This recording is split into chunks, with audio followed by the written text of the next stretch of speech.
우리가 지난주는 레위기 지난주죠. 지난주는 헌신 예배를 드렸으니까 3장을 함께 공부했었는데 3장은 화목제였죠. 그렇죠? 화목제를 함께 공부했는데 화목제는 어떤 제사라고 정의를 했었죠? 기억나세요? 그래서 목회자들이 감사해요. 화목제는 감사함으로 드리는 더하기의 제사. 그랬죠? 어떤 제사라고요? 드리는 더하기의 제사다. 더하기의 제사. 감사함으로 드리는 더하기의 제사. 여러분 많은 이야기들이 있었지만 이거는 잊어버리면 안 돼요. 더하기의 제사다. 왜 더하기의 제사냐면 사실은 전부를 드렸잖아요. 번제가 전부잖아요.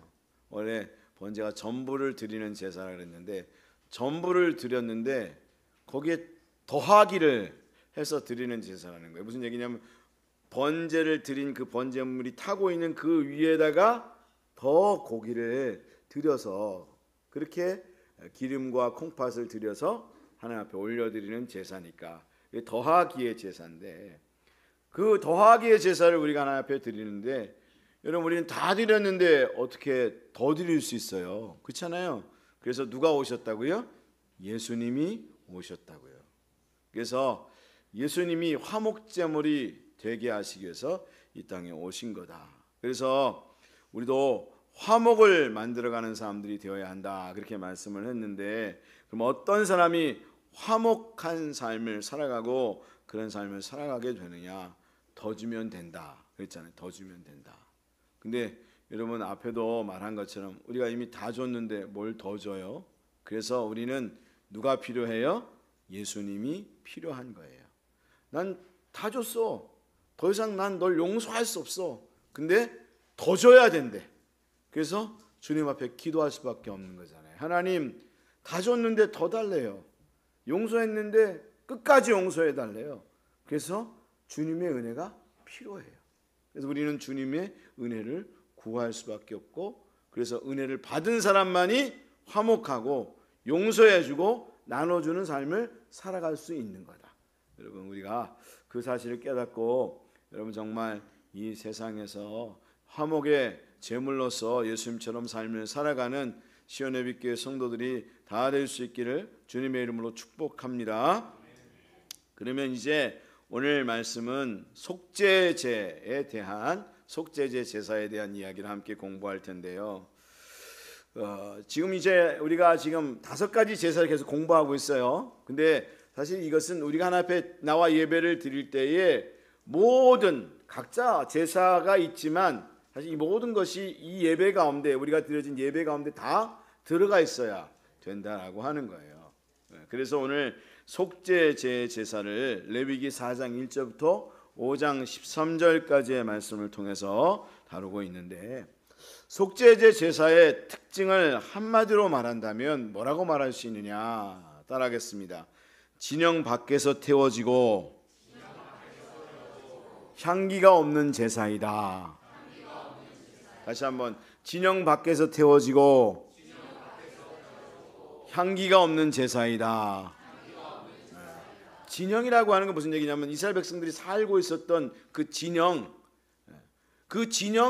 안에서 이 성전 안 그리고 성소 안에서 태워지는 게 아니고 그 고기를 밖으로 가져가서 이스라엘 백성 성전도 아니고요 성소도 아니고 그것도 이스라엘 백성들 안에서 사는 그 동네도 아니고 아예 진영 밖으로 가져가서 그 죄를 버리는 곳에 죄를 버리는 곳이 있는데 그 죄를 버리는 곳에서 태워지는 제사.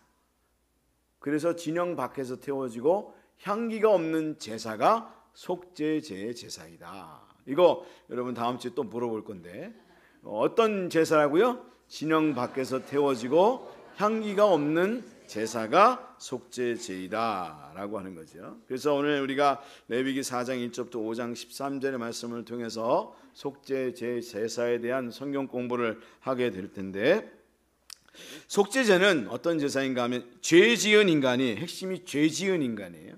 죄 지은 인간이 하나님께 죄 사함을 받기 위해서 의무적으로 꼭 드려야 되는 제사이다 라고 하는 걸 말해 주고 있어요. 그래서 앞에도 이야기한 것처럼 이 제사의 특징은 향기가 없다는 것이고요, 진영 밖에서 태워진다라고 하는 그 내용을 담고 있어요. 이 모든 내용이 오늘 레위기 4장 1절부터 5장 13절의 말씀에 기록되어 있는데, 1절부터 35절까지 말씀을 보면 속죄제의 기본적인 내용을 담고 있어요. 그래서 속죄제가 왜 드려지고 있고 어떻게 드려지고 있는가라고 하는 걸 다루는 내용을 담고 있는데, 첫 번째로는 성소의 휘장 앞에 7번 뿌린다는 거예요. 6절과 17절 말씀을 보면 어디에 뿌린다고요? 휘장 앞에 뿌린다는 거예요. 이 얘기는 무엇을 이야기해 주는가 하면, 속죄제는 피가 없으면 하나님 앞에 나갈 수 없다라고 하는 걸 말해요. 뭘 말한다고요? 피가 없으면 하나님 앞에 나갈 수 없다라는 것을 오늘의 말씀이 말해주고 있어요. 레위기 4장 6절 17절 같이 읽습니다. 그 제사장이 손가락에 그 피를 찍어 요 앞 곧 성소의 휘장 앞에 7번 뿌릴 것이며, 이 오늘 말씀을 휘장 앞에 뿌린다는 거예요.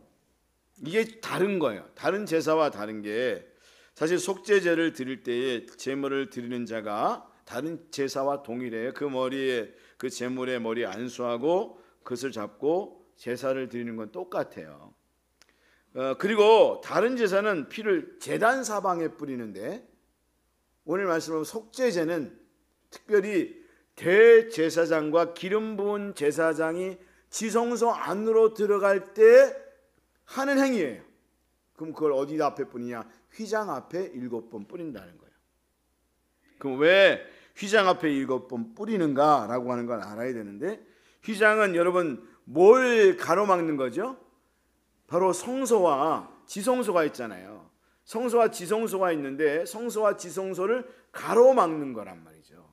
그래서 하나님 앞에 나갈 수 없는, 휘장은 하나님 앞에 나갈 수 없잖아요. 휘장이 있어서 지성소 안으로 들어갈 수 없거든요. 누구만 들어가냐? 대제사장만 그 피를 가지고 들어가는데, 바로 그 휘장을 가로막는 것.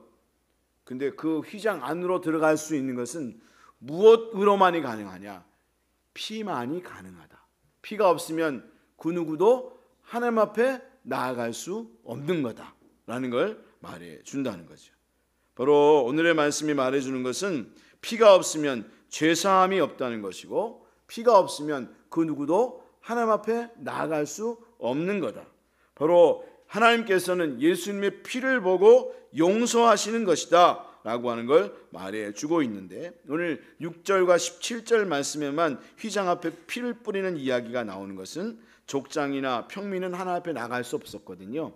제사장과 기름 부은 제사장만 나갈 수 있었기 때문에 바로 6절과 17절 말씀에만 기록하고 있는 것을 볼 수가 있는 거죠. 어쨌든 오늘의 말씀이 말하는 것은 히브리서 9장 22절 말씀에도 말씀하고 있는 것처럼, 율법을 따라 거의 모든 물건이 피로써 정결하게 되나니 피 흘림이 없은즉 죄사함이 없느니라.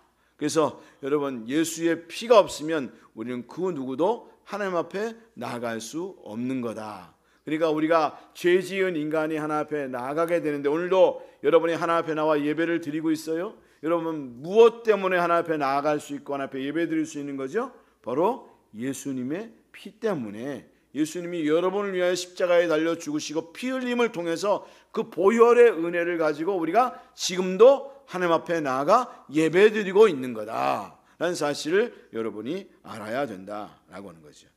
여러분, 그래서 예수님의 십자가와 보혈은 은혜인 겁니다. 예수님이 없었다면 여러분 절대로 그 누구도 하나님 앞에 나아갈 수 없었을 거예요. 죄 가진 인간이 하나님 앞에 나아갈 수 없었을 거예요. 제가 봤을 때 제가 투시한 은사는 없는데요, 여러분 다 죄인인 것 같아요. 아니 죄인이야. 아닌 사람 있으면 손 들어보세요. 없을 거예요. 다 죄인이에요. 여기 누구도 하나님 앞에 오늘 예수 그리스도가 없었다면, 예수님이 그 십자가에 달리심과 보혈이 없었다면 오늘도 하나님 앞에 나와 예배 드릴 수 있는 사람은 한 사람도 없었을 것이다. 한마디로 제가 말하면 다 벼락 맞아 죽었을 것이다. 여기 나와서 다 벼락 맞아 죽었을 거예요. 왜? 죄인인, 죄 가지고 하나님 앞에 나오면 하나님 앞에 용서받을 수 있는 사람이 없거든요. 다 죽었거든요. 그래서 예수님의 피가 휘장 앞에 뿌려진 이유는 피가 없으면 그 누구도 하나님 앞에 나갈 수 없다는 사실을 말해주고 있는 거고요. 그런가 하면 제물의 피를 향단불에 발랐다 그렇게 말씀하고 있거든요. 7절, 18절, 25절, 30절 말씀이 있는데 다 같은 말씀이에요. 같이 읽습니다. 제사장은 또 그 피를 여호와 앞 곧 회막 안 향단불에 뿔들에 바르고 그 송아지의 피 전부를 회막 문 앞 번제단 밑에 쏟을 것이며, 속죄제를 드릴 때는요 다른 제사에는 이게 안 나와요. 제물의 피를 향단불에 발랐다는 거. 향단 있잖아요, 향단. 예. 여러분 성춘향과 이몽룡에는 향단 말고요, 하나님 앞에 향기를 올려드리는 향단 있잖아요, 그렇죠? 기도를 드리는 거기에 제단에도 뿔이 있었어요. 제단에도 뿔이 있고 내 모퉁이에 뿔이 있어요. 그리고 향단에도 뿔이 있어요. 그러면 여러분 그 향단 뿔에 그 피를 바르라 말씀했는데, 그럼 왜 제단의 뿔에 피를 바르라 했는가라고 하는 걸 알아야 되는데, 이 뿔이 가지는 의미가 무엇인지는 이미 출애굽기에서 여러분 성경 공부를 하면서 배웠어요. 제단의 뿔은 뭘 상징해 준다 그랬어요? 그래서 제가 너무 기뻐요. 제단의 뿔은 따라합시다. 능력과 권세를 말한다. 네, 뭘 말한다고요? 네, 능력과 권세를 말한다는 거예요. 근데 우리가 하나님 앞에 기도함으로, 향단은 기도잖아요. 기도함으로 하나님 앞에 나아가는데, 여러분 우리의 기도가 하나님 앞에 무엇을 통해서 상달되느냐? 우리 인간의 능력만 가지고, 우리의 소망과 바람만 가지고는 해결이 안 된다는 거예요. 바로 예수 그리스도의 보혈의 피로 깨끗해진 것만이 하나님 앞에 나아갈 수 있다라고 하는 걸 말해 준다는 거죠. 바로 죄를 해결하는 능력, 이 피는 죄를 해결하는 능력을 가지고 있고, 또 예수님의 보혈은 바로 우리의 죄를 해결하시는 그 은혜가 있다는 거예요. 그래서 예수님의 보혈을 통해서 우리는 하나님 앞으로 나아가는 사람이 되어진다라고 하는 걸 말해주고 있는 거죠. 여러분 그래서 기도할 때에 여러분 하나님 앞에 먼저 회개해야 되고요. 여러분 우리가 그 기도할 때마다 맨날, 목사님은 그런 얘기를 하는 분을 제가 들었어요. 어떤 권사님이 제가 그 금요 심야 때마다 먼저 하나님 앞에 회개하십시오, 회개해야 됩니다 그렇게 말하면, 뭐 맨날 목사님은 회개하라고만 하냐, 이상하다, 목사님 맨날 회개하라고 하느냐 그렇게 말을 하는데, 회개하지 않고 거룩하지 않고 예수님의 보혈이 없는 사람은 하나님 앞에 우리의 기도가 상달될 수 없다는 걸 오늘의 말씀이 말해주는 거다. 그래서 우리가 기도할 때도 여러분 누구의 그것을 의지해서 나가는 거예요? 예수님의 보혈을 통하여 그걸 의지하고 하나님 앞에 나아가는 것이다 라는 사실을 말해주는 거죠. 여러분이 특별히 기도 많이 하는 우리 권사님들, 우리 시온의 빛교회는 기도 많이 하는 교회인 줄 믿습니다. 여러분 오늘 그 예배 때도 여러분 금요 심야 때 많이 나오셔서 기도해 주십사 그렇게 말을 했는데, 제가 왜 그런 얘기를 했는가 하면 마지막에 했을 때는 기도를 잃어버리는 시대가 되어요. 그래서 마지막까지 살아남는 교회는 기도하는 교회이기 때문에 그래요. 그래서 여러분 권사님들, 여러분 절대로 금요 심야 기도에 빠지시면 안 돼요. 다른 건 모르겠는데 아시겠죠? 권사님들은 다 나와서 같이 여러분 기도의 불을 붙일 수 있는 그런 분들이 다 될 수 있기를 주님 여러분 축복합니다. 그렇게 하실 거죠? 안 하면 권사 다 떼요, 떼. 뭐하러 권사? 여러분 그럼 딴 사람이 받을 직분 왜 받아가지고, 이런 얘기는 제가 확실하게 할 수 있어요. 왜 남의 거 뺏어가지고 기도도 안 하면서 그리고 일도 안 하면서 이 직분만 가지고 있냐고요. 그거 안 돼요. 그러면요 나오셔야 돼요. 나와서 기도해야 돼요. 여러분 기도불을 여러분 권사님들 장로님들 다 붙일 수 있기를 주님 여러분 축복합니다. 여러분 기도는요 정말 이 예수님의 보혈이 없으면 안 돼요. 그래서 여러분 우리가 마지막 세대 마지막 주자인데 기도의 불을 확 붙여가지고, 여러분 마태복음 25장에도 나오잖아요. 다 졸며 잘세. 그래서 사단이요 다 졸개들을 보내요. 그래서 마지막 때에 다 졸게 만들어요. 예배 시간에도 졸고 기도 시간에도 졸고 다 졸게 만들어요. 마귀가 뭘 보낸다고요? 자기가 안 가고 졸개들을 보낸다니까요. 다 졸개예요. 그러니까 여러분 다 졸며 잤어요 그랬잖아요. 마태복음 15장에. 그러면 안 돼요. 우리 다 깨어서 기도해야 돼요. 예수님께서 그랬잖아요. 깨어서 기도하라고. 그러니까 금요시면 때 다 나오셔야 돼요. 그래서 한국교회 소문나야 돼. 다른 걸로 소문 안 나고 우리 친구 목사가 지난번에 와가지고 그런 얘기를 하더라고. 뭐라고 얘기하냐면 교회가 부흥되려면 브랜딩을 잘해야 되는데 이 브랜딩이 뭐냐면 뭔가 보여주는 그렇게 교회. 그래서 제가 고민을 했어요. 뭘 고민해? 우리 교회를 어떻게 브랜딩할까? 자연 친화적인 교회라고 할까? 자연이 있는 교회, 자연이 있잖아요. 뒤에 우리 교회 땅 이렇게 잘 꾸며가지고 자연이 있는 그거 생각하다가 아니다 이거 내가 잘못 생각했다. 마지막 세대 우리는 딴 거 몰라. 우리는 지금 성경 공부 열심히 하잖아요. 성경 공부 열심히 하고 열심히 기도하는 교회 이 교회. 그래서 한국에 소문나고 세계에 소문나는 그런 교회 되어야 하겠다. 그러려면 여러분들이 그 책임을 감당해야 돼요. 왔는데 보니까 다 졸며 잘세 그러면 안 된단 말이에요. 여러분 오늘 말씀이 그걸 말해줘요. 예수님의 기도하는 것도 뭘 통해서 나간다고요? 예수님의 보혈을 통해서 나간다. 그걸 우리가 잊지 말아야 한다라고 하는 거예요. 그리고 오늘 속죄제에서 또 말씀하는 게 그 속죄제를 드릴 때에 똑같이 화목제와 같이 태워서 드리는데 비슷해요.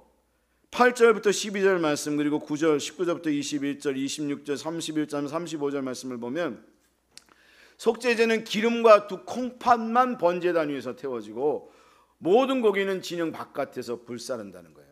화목제도 뭐만 번제단 위에서 태웠죠? 기름과 두 콩팥만 번제단 위에서 태워서 드렸잖아요. 그렇죠? 우리 레위기 4장 18절 말씀 같이 읽습니다. 8절부터 12절 시작. 또 그 속죄 제물이 된 수송아지의 모든 기름을 떼어낼지니 곧 내장에 덮인 기름과 내장에 붙은 모든 기름과 두 콩팥과 그 위에 기름 곧 허리 쪽에 있는 것과 간에 덮인 거풀을 콩팥과 함께 떼어내되 화목제 제물의 소액에서 떼어냄 같게 할 것이요 제사장은 그것을 번제단 위에서 불사를 것이며 그 소쌍아지의 가죽과 그 모든 고기와 그것의 머리와 정강이와 내장과 똥 곧 그 송아지 전체를 진영 바깥 재버리는 것인 정결한 곳으로 가져다가 불로 나무 위에서 사르되 곧 재버리는 곳에서 불사를 지니라. 여러분 제물을 태워드리는데 뭐만 태워드렸다고요? 기름하고 콩팥만. 그럼 왜 기름과 콩팥만 번제단에서 태웠냐? 화목제도 그렇게 했는데 그러면 화목제랑 똑같은 거냐? 완전히 다르다는 거예요. 왜 완전히 다른가 하면 고기는 화목제는 다 같이 나눠 먹었잖아요. 그렇죠? 근데 이 속죄제의 고기는 다 같이 나눠 먹지 않고 다 불태워요. 하나도 남기지 않고 그것도 진영 바깥에서 재버리는 곳에서 불태워버린다는 거예요. 이 얘기는 무슨 얘기냐면 그 드려지는 속죄제의 고기는 다 쓸데가 없다. 쓸모가 없다. 라는 뜻을 갖고 있다는 거예요. 따라하겠습니다. 속죄제에 드리는 고기는 다 쓸모가 없다. 다 쓸데가 없다. 그러면 오늘 말씀이 말하는 건 무슨 얘기냐면 하나님께서는 이 속죄제의 제사를 드릴 때는 마음만 받겠다는 거예요. 뭐만 받겠다고요? 마음만 받겠다는 거예요. 제가 예를 들어 성도님이 저한테 선물을 해주는데 선물을 팍 가져왔는데 거기 그 정말 좋은 고기에 어떻게 하다가 오시다가 넘어졌어요. 그건 어떻게 그냥 진흙탕에 빠져버리고 똥물이 묻었어. 근데 저한테 주시는데 그걸 제가 받으면서 뭐라고 제가 말씀드리면 아이고 너무 더럽네요. 더러워 죽겠네요. 그래서 제가 마음만 받겠습니다. 이거예요. 하나님 앞에 우리가 나와서 하나님 우리가 우리의 몸을 드리고 마음을 드립니다. 내 삶을 드립니다. 그랬더니 하나님 보시면서 더러워. 가까이 오지 마. 내가 다른 거 다 안 받고 내가 마음만 받을 테니까 뭐만 받는다고요? 마음만 받을 테니까 그 속죄 제물의 고기는 어디서 불태우라고요? 진영 바깥에서 재버리는 곳에서 불태워버려라. 무슨 얘기냐면 난 너의 삶의 모든 것에서 마음만 받겠다. 오늘도 하나님 앞에 나와 제사를 드리고 예배를 드리는 성도들 중에서 이런 성도가 있다는 거예요. 모든 내 삶을, 하나님 내 삶을 주님 앞에 드립니다. 그랬더니 뭐라고 말씀하시냐면, 아이고 괜찮다, 난 마음만 받겠다. 네 삶은 받을 게 한 개도 없구나. 여러분, 하나님 앞에 제물을 드리는데 마음은 받으셨지만 다른 것은, 제물 전체는 다 사라져버리고 말아버렸다는 거예요. 그런 분이 있어요. 우리는 그런 생각을 해요. 일주일간 죄 짓고 살다가 하나님 앞에 나가서 회개하면 되지. 그런가 하면 평생 죄 짓고 살다가 마지막에 예수님 믿으면 되지. 맞아요. 그럴 수 있어요. 그럼 구원문 받겠죠. 근데 하나님 앞에 하나도 드림이 되는 건 없는 인생이 되어져 버리고 마는 거다. 어떤 분들은 바로 그렇게 일주일의 삶을 살다가 하나님 앞에 나와 예배를 드리는데 하나님 앞에 마음만 받고 그 모든 것들은 받음이 되는 그런 삶이 없는 성도님들이 있다는 거예요. 지금도 그렇게 하나님 앞에 예배 드리고 있는 성도가 있다는 거예요. 하나님 앞에 마음만 받는, 하나님이 마음만 받으시는, 그리고 너의 삶을 살펴보니까 하나도 내가 받을 것이 없구나 라고 하는 그런 그리스도인이 있다는 거죠. 그래서 우리 하나님 앞에 예배를 드리는데 왜 우리가 일주일 동안 거룩하고 신실한 삶을 살아야 되는가? 바로 거기는, 그 이유는 왜 그런가 하면 바로 우리가 하나님 앞에 진짜 우리의 삶을 드리는, 온전히 드림이 될 수 있는 사람이 되기 위함이다. 그래서 히브리서 13장 11절부터 12절 말씀을 보면 그것을 아주 정확히 정리하고 있는데, 이는 죄를 위한 피는 대제사장이 가지고 성소에 들어가고 그 육체는 영문 밖에서 불사람이라. 예수님도 어디에서 죽으셨다고요? 영문 안에서요, 영문 밖에서요? 영문 밖에서요. 왜? 우리가 바로 그런 존재니까, 참으로 죽을 수밖에 없는, 하나도 하나 앞에 드림이 될 수 없는 그런 자니까, 그런 자를 위해서 예수님께서 영문 밖에서 십자가에 달려 죽으셨다는 거예요. 그러므로 예수도 자기 피로서 백성을 거룩하게 하려고 성문 밖에서 고난을 받으셨느니라. 여러분, 왜 예수님께서 여러분 영문 밖에서 십자가에 달려 죽으셨는가? 바로 하나님 앞에 하나도 드림이 될 수 없는 우리를 위해서 예수님께서 영문 밖에, 참으로 바깥에서 십자가에 달려 죽으시는 삶을 사셨다. 그러니까 우리는 그런 삶을 살면 되겠습니까? 안 되겠습니까? 안 되는 거죠. 왜? 주님이 그렇게 우리를 위해서 십자가에 달려 죽으셨는데, 우리가 이제는 하나님의 은혜를 받아 하나님의 자녀가 되고 거룩한 백성이 되었는데 함부로 막 살아서 되겠습니까? 막 살면 안 되는 거죠. 막 살면 우리에게는 은혜가 없고 능력이 없다는 거예요. 오늘 말씀을 보면 우리가 속죄제를 드림에 있어서 어떤 죄악도 그 누구도 예외가 없다라고 하는 걸 5장 1절부터 13절까지의 말씀을 통해서 말해주고 있어요.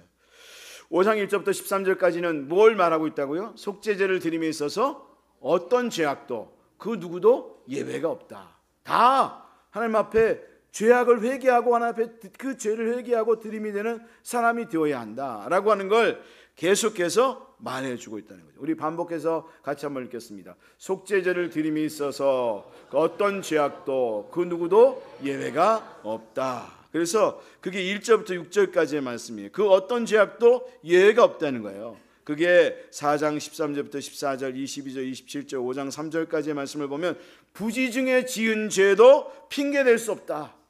우리가 모르고 죄 졌어요 라고 말하잖아요. 그것도 예외가 없다.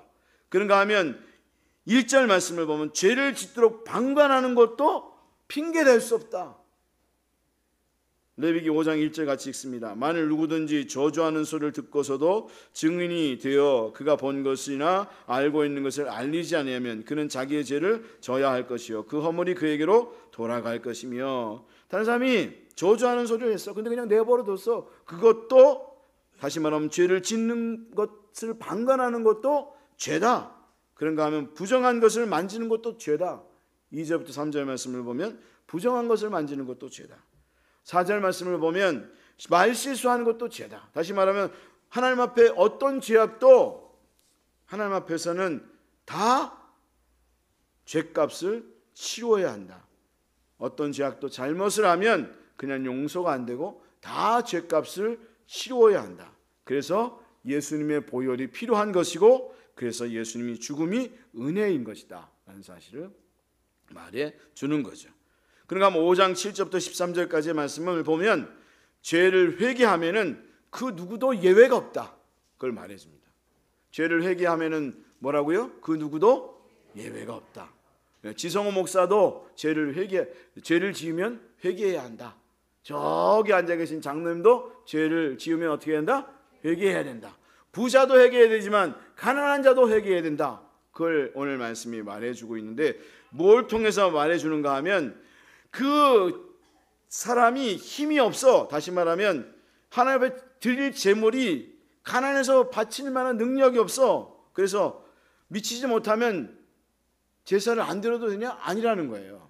레위기 5장 7절 말씀을 보면, 만일 그의 힘이 어린 양을 바치는데 미치지 못하면 그가 지은 죄를 속죄하기 위하여 산비둘기 2마리나 집비둘기 새끼 2마리를 여호와께 가져가되 하나는 속죄 제물을 삼고 하나는 번제물을 삼을지어다. 그렇게 말씀을 하고 있고, 그러면 산비둘기 2마리도 안 돼. 그것도 바칠 만한 능력이 안 돼. 그럼 어떻게 하라고요?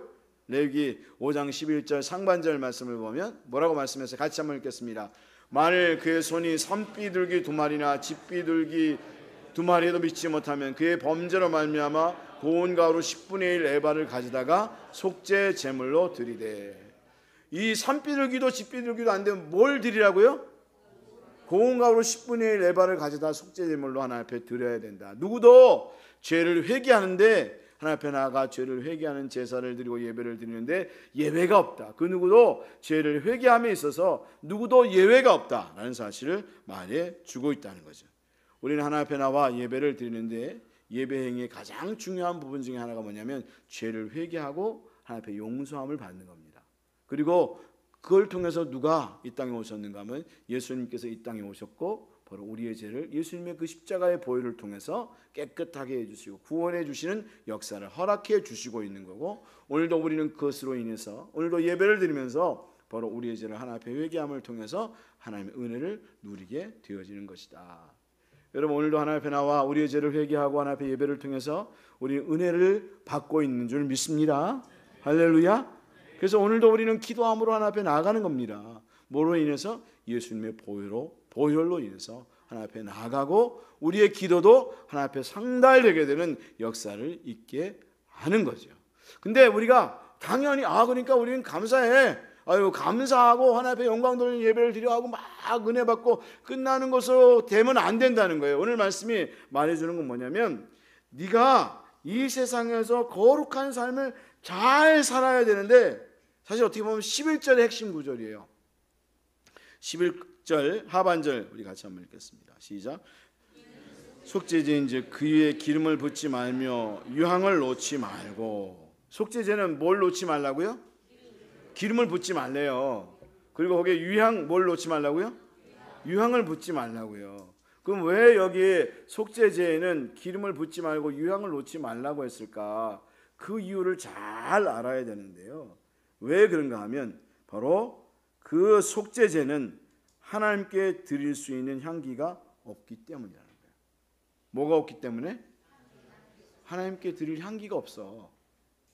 그래서 여러분, 딱 한 구절, 이 속죄제와 속죄제와 속건제는 이 향기로운 제사란 단어가 계속 안 나와요. 딱 한 구절만 나와요. 4장 31절 말씀 뭐라고 나오는가 하면, 그 모든 기름을 화목제물에 기름을 떼어낸 것 같이 떼어내어 제단 위에서 불살라 여호와께 향기롭게 할지니라. 그렇게 말씀하고 있는데, 다시 말하면 마음만 받겠다는 거예요. 마음만 향기롭다는 거예요. 그리고 그 외에는 하나도 향기롭지 않다는 거예요. 왜 여러분 향기를 여러분 왜 유향을 놓지 않는다고요? 뭐가 없기 때문에? 하나님께 드릴 향기가 없는 거예요. 여러분, 범죄하고 나와서 하나님 앞에 드리는 제사는 하나님께서 흠향하지 않아요. 향기롭지가 않아요. 하나님이 기뻐하지 않아요. 슬퍼하는 제사예요, 이건요. 그리고 한 가지 더, 오늘 말씀을 보면 뭘 붓지 말라 그랬어요? 기름을 붓지 말라 그랬어요. 기름은 뭘 상징한다 그랬죠? 기름 뭘 상징한다고요? 제가 지금 써드리잖아요. 뭘? 성령. 하나님 앞에 범죄하고 나와서 예배드리는 그 예배에는 성령이 역사할 수 없다는 거예요.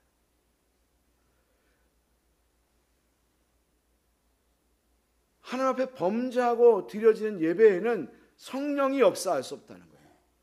그런 사역자는 성령이 역사할 수 없다는 거예요. 그래서 우리는 한 주간의 삶을 잘 살아야 되는 이유가 거기 있다는 거예요. 여러분이 하나님 안에서 정말 성령의 사람으로 이 세상에서 능력 있는 삶을 살아가기를 원한다면 여러분이 먼저 하나님 앞에 거룩함으로, 왜? 성령님은 어떤 영이시니까요?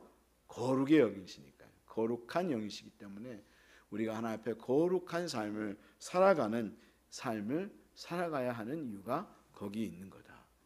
여러분, 우리 시온 예배교회 모든 성도들이 진정 하나님 앞에서 하나님께서 기뻐하시는 향기로운 제사를 드리고 능력 있는 삶을 살아가고 하나님 앞에 정말 기쁘시게 받는 예배가 되어지기를 원한다면 정말 삶에서 거룩한 삶을 살고 하나님 앞에서 하나님을 기쁘시게 하는 삶을 살아가다가 하나님 앞에 나와 예배를 드릴 수 있는 믿음의 성도들이 되어져야 하겠습니다. 그래서 적용을 보면 여러분은 하나님 앞에 예배를 드릴 때 무엇을 제물로 드리는가? 로마서 12장 1절의 말씀을 통하여 바울은 무엇을 제물로 드리라고 했는가? 뭘 제물로 드리라고 그랬죠? 몸을 하나님께서 기뻐하시는 거룩한 산제물로 드려라. 바울이 로마서 12장 1절 말씀에 이 말씀을 기록한 이유는 바로 거기 있는 거라는 거예요. 여러분은 예배를 드리면서 왜 은혜가 된다고 생각하는가? 만약 예수님의 은혜가 없었다면 여러분은 어떻게 되었다고 생각하는가?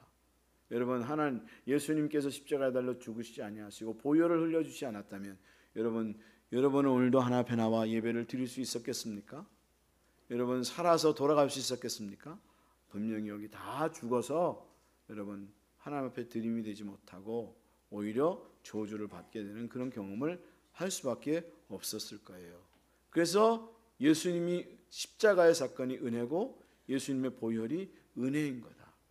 여러분, 정말 우리는 오늘도 그 은혜 속에서 오늘 주일을 보냈습니다. 그리고 그 은혜 가운데 또 한 주간을 살 겁니다. 여러분, 그러한 은혜를 누리면서 삶을 살아가는 성도님들이 다 될 수 있으셨으면 좋겠습니다.